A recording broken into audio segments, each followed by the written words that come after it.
So this will be the final time that I'm talking about Christopher Nolan, at least until he makes his next movie. So after reviewing all of his movies, I reviewed Tenet back in 2020 when that came out. I decided that I'm going to rank all of his movies, including Oppenheimer, from my least favorite to my favorite. And so Christopher Nolan is one of my favorite directors out there. He's one of the few directors. I remember seeing The Dark Knight back in 2008, and it kind of made me appreciate movies a lot more at that time, and definitely made me more excited about people who make movies and just like he was like one of the first directors where I actually was like anytime he was doing a movie it's like I gotta be there. He's always doing something unique and original, and people for the most part actually go out and see it. He's making people go out and see a movie about J. Robert Oppenheimer, for crying out loud. Sure, it's not doing as well as Barbie, but it wasn't expected to do that. But he's making movies that people want to see regardless, and I'm actually really appreciate that. That is really cool, and I feel like with a lot of his movies, no matter what movies you put towards the top of your list, I feel like it's understandable why people put that. It's like no matter where I put some of these movies are going to be in my bottom half, which may be controversial, but you know what? This is my list. My list isn't perfect by any means, but I'm really curious to see like how would you rank all of Christopher Nolan's movies? Like he's got 12 movies, so I'm going to try to get through them as quickly as possible. If you want to see my reviews on them, I'm going to maybe try to link all of my reviews to my channel and maybe to this video. But as for right now, let's just dive right into it. Let's start off with all of his movies. At number 12, I'm going to put Following, because even though this movie does have a lot of interesting themes and has decent performances, a really good soundtrack, the cinematography is very interesting, and I kind of like how it plays with neo-noirs, I felt like it was way too short. Now, I get it that this was Nolan's first movie. It was not really a movie that was made to be like a full-fledged movie and everything, but I feel like I would have liked it a little bit more if it was at least somewhat longer. Like, it was like at least 90 minutes, I could maybe appreciate a little bit more, but I think it's a little too short, honestly. At number 11 is The Dark Knight Rises, the concluding chapter of the Batman trilogy that he did.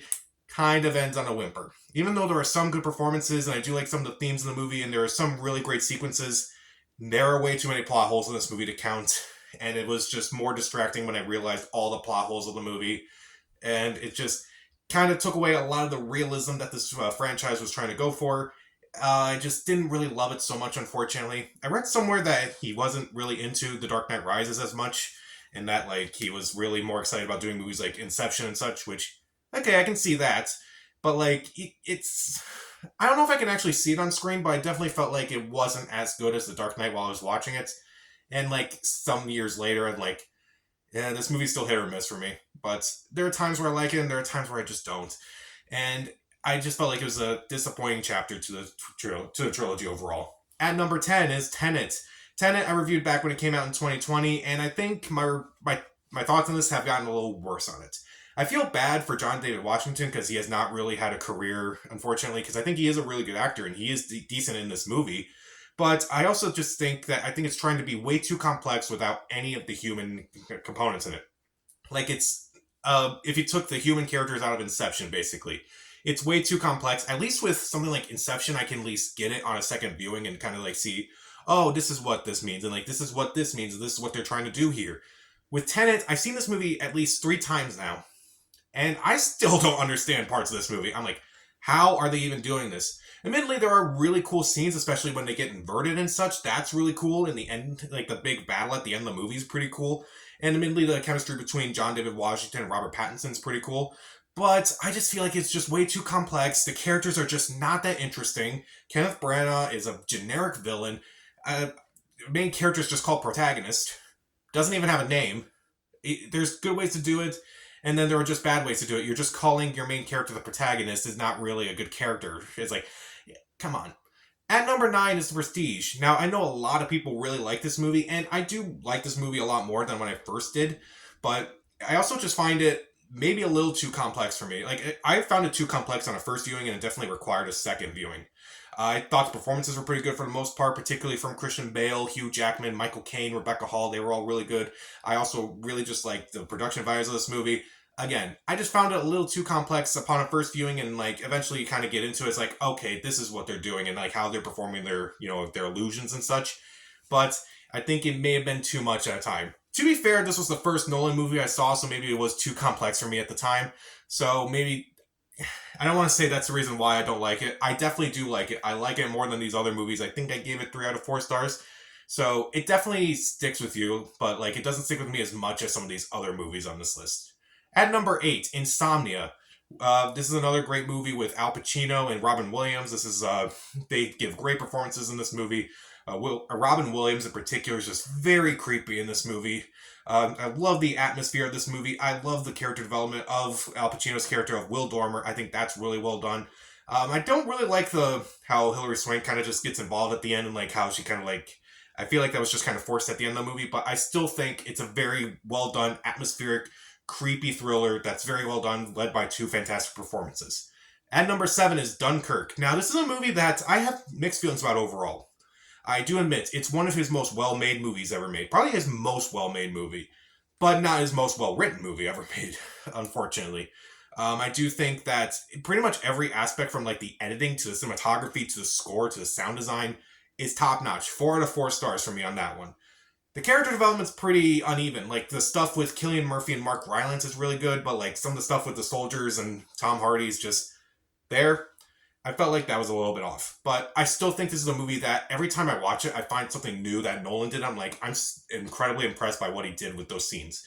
But to me, it just was too much and not enough at the same time. Like, I definitely think it's a very unique take on a war movie, and admittedly, I still think about it a lot, even after watching it. To me, I just don't go back and watch this movie as much as something like, say, Dark Knight, or Inception, or Memento even. But it's definitely worth a watch, especially if you want a different take on a war movie.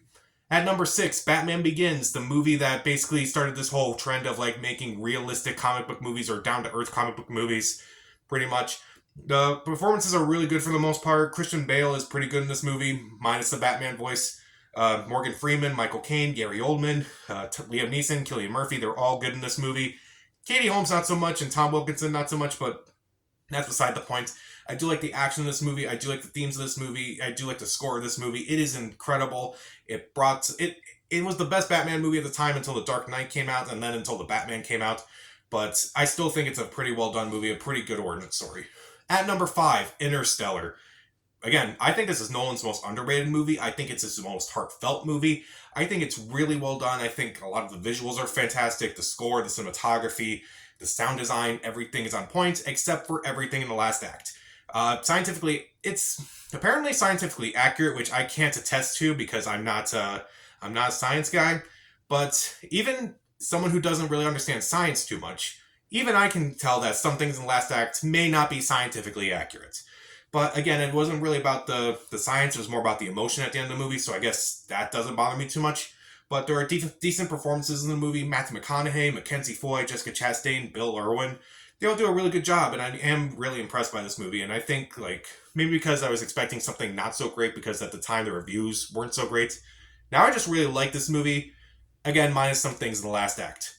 At number 4, Oppenheimer. This movie was epic in so many ways, and there were so many times where I was watching this movie and I forgot I was watching a movie. Cillian Murphy is fantastic. Robert Downey Jr. is fantastic. Josh Hartnett's pretty good. A lot of the actors in this movie do a really good job, even if some are just like there for just one scene, but they give it their all. It's very intense. It plays more like a horror movie than a regular biopic. The production design is great. The cinematography is great. The score is great. And it's a really well done movie, and I can't wait to see this movie again, honestly. At number 3, Memento. This was a movie that, again, didn't really understand it on the first viewing, but it was like after watching it several times, it's like I'm finally getting it a lot more now. Now, obviously, I knew that the black and white scenes were going forward, but the color scenes were going backwards. I got that, but like eventually, like with each new viewing of this movie, kind of like what I said with Dunkirk. Every time I watch this movie, I usually get something new out of it. Usually like a new plot line, a new storyline, a new theme, and I do think it's very fascinating.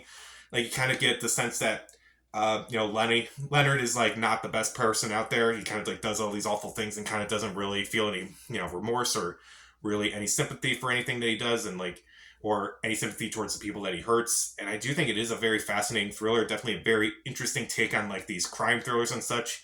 And even though the twist is admittedly obvious, especially now, probably back then it wasn't so obvious, but now it would probably be really obvious. But overall, I still think this is a very fascinating thriller, the one that really put Nolan on the map.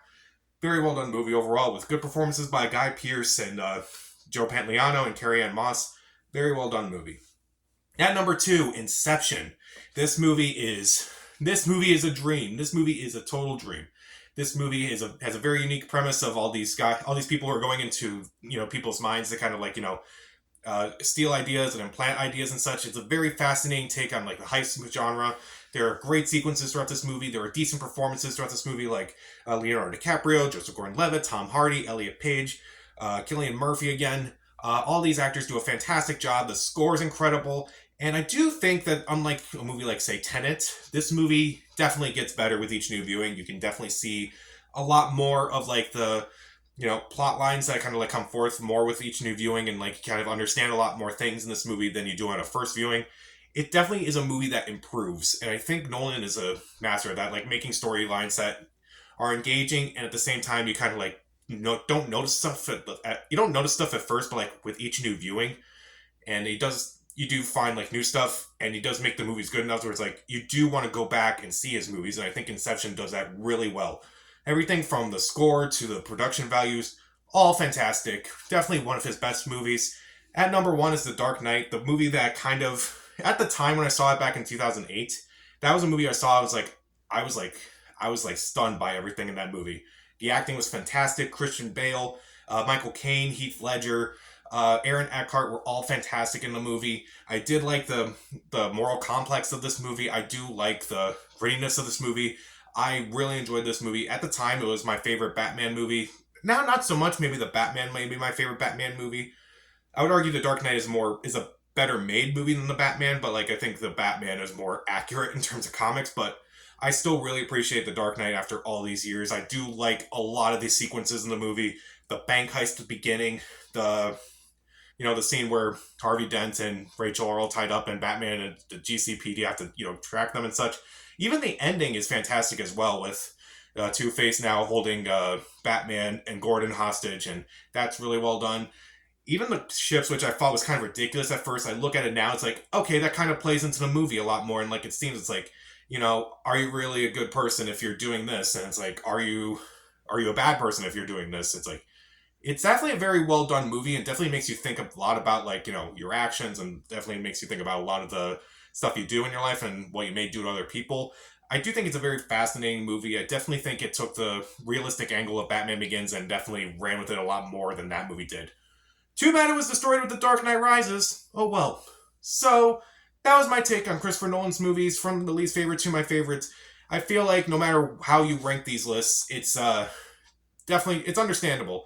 In my opinion, he's not made a bad movie. He's made some underwhelming movies, mainly Dark Knight Rises, but oh well. So, how would you rank Christopher Nolan's movies? Comment down below, subscribe to the channel. This is Pat. Stay safe.